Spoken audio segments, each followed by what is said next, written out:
Let's continue using the Turning Points tool. Step 4, Historical Significance. This step asks you to assess the historical significance of the change. There is criteria on the left-hand side, and you're asked to determine, does the proposed turning point satisfy the criterion? Yes/no plus your notes. Importance. Historical empathy. Was the proposed turning point important to the people at that time? Profundity. How deeply did the proposed turning point affect people's beliefs and attitudes? Was it superficial or deeply affecting? Quantity. Did the proposed turning point affect many, everyone, or just a few? Durability. What was the change that occurred? How long-lasting were the changes? Relevance. Is the proposed turning point still significant to our present lives? How does this demonstrate enduring issues or themes in history? Is the proposed turning point relevant to your ongoing study of the world? Once you have answered the question, does the proposed turning point satisfy the criterion on the right-hand side for each of those questions, you'll be asked to weigh the criteria for historical significance using your notes.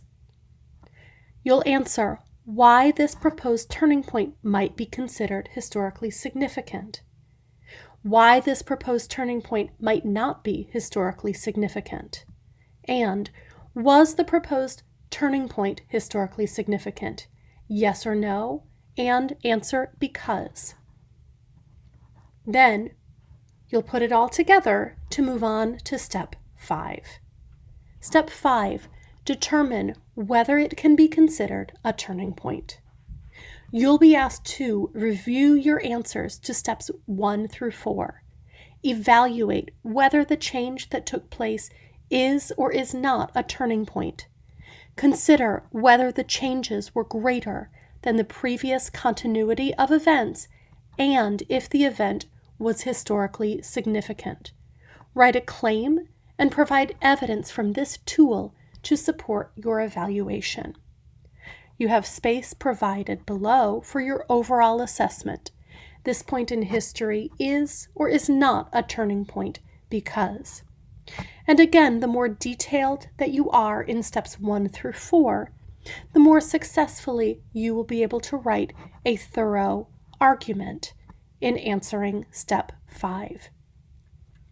Continuing on with this tool, you will find that there is language continuity and change provided for you.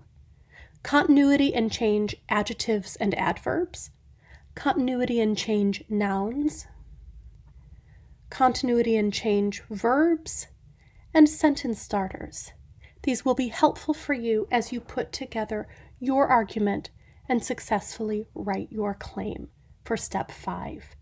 This concludes the video series for using the Turning Points tool. Thank you.